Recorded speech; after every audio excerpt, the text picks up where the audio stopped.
네, 방금 설명 들으신 대로요. 어제 선거 여당인 더불어민주당이 사상 최대의 압승을 거뒀고 자유한국당 등 야당은 참혹한 결과, 말 그대로 최악의 성적표를 받아들었는데요.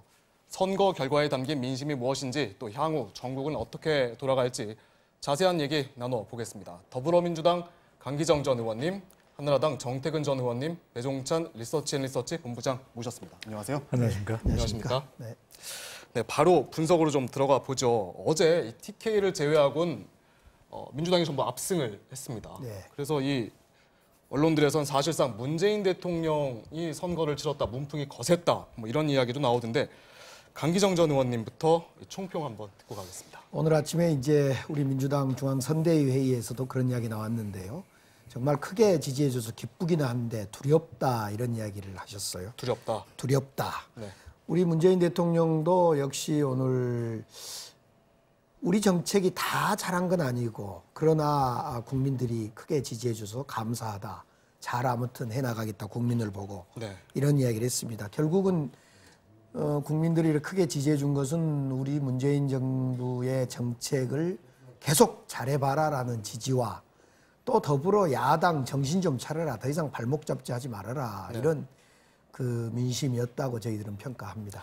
네, 이 야당 대표로 나오신 정태근 전 의원님, 이 여기에 대해서 할 말 있으실 것 같은데요. 어떠세요? 총평부터 좀 들어보고 가죠. 뭐 결과적으로 민주당이 승리했습니다만 이번은 사실은 자유한국당을 비롯한 야권의 패배라고 봐야 되겠죠. 네. 뭐 김성태 그 원내대표가 이제 한숨을 쉬던데 사실은 보수 정당을 지지해왔던 보수적 유권자들 입장에서 보면 정말 가슴이 답답하고 피눈물이 날 정도의 선거 결과가 나온 거거든요. 네. 그래서 결국은 그동안 야권이 왜 이런 일까지 벌어졌는가라는 것들을 다시 한번 생각해 봐야 되고 특히 이제 2006년도에 이제 이런 결과가 한번 온 적이 있었습니다. 그러니까 네. 지금 민주당이 아주 전패를 한 적이 있었죠. 그게 그렇죠. 10년 만에 벌어진 일인데 네.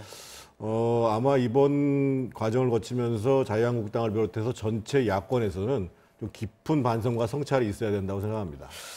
정 전 의원님, 이 보통 야당은 이 재보선 같은 경우는 심판론으로 맞서지 않습니까? 근데 심판론이 아예 먹히질 않은 것 같아요.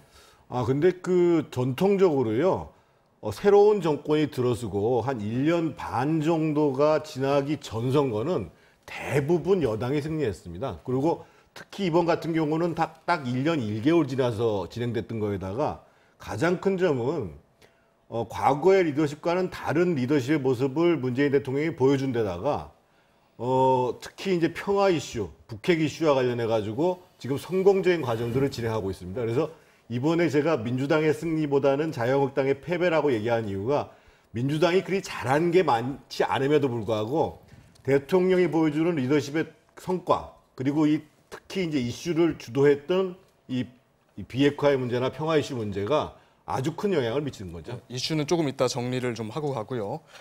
배종찬 본부장님, 네. 이게 선거 일주일 여론조사 결과가 그대로 사실 이어진 셈이에요. 네. 근데 좀 도드라지게 나타나는 게 50대의 표심이 조금 변화가 생긴 것 같습니다. 분석 좀 부탁드릴게요. 네, 선거 여론조사가 또 적중을 해서 이렇게 안도의 한숨을 쉬고 있는데 네.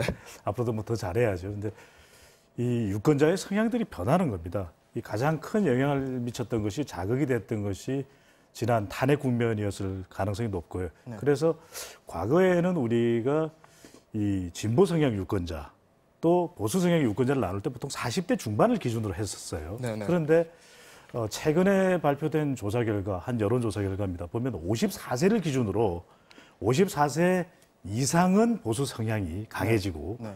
54세, 그러니까 50대 중반이 기준이 된다는 것이죠. 그러니까 심지어는 50대까지도 여당인 더불어민주당 후보들에게 더 많이 투표를 했다. 그래서 이른바 50대를 가리켜서 신진보 세대 이런 이야기를 하고 있고 또 20대를 가리켜서는 뭐 신안보 세대 이런 이야기를 하고 있고 바로 그런 것들이 이번 선거 결과에도 큰 영향을 미쳤던 것으로 보여집니다. 네, 잘 들었습니다.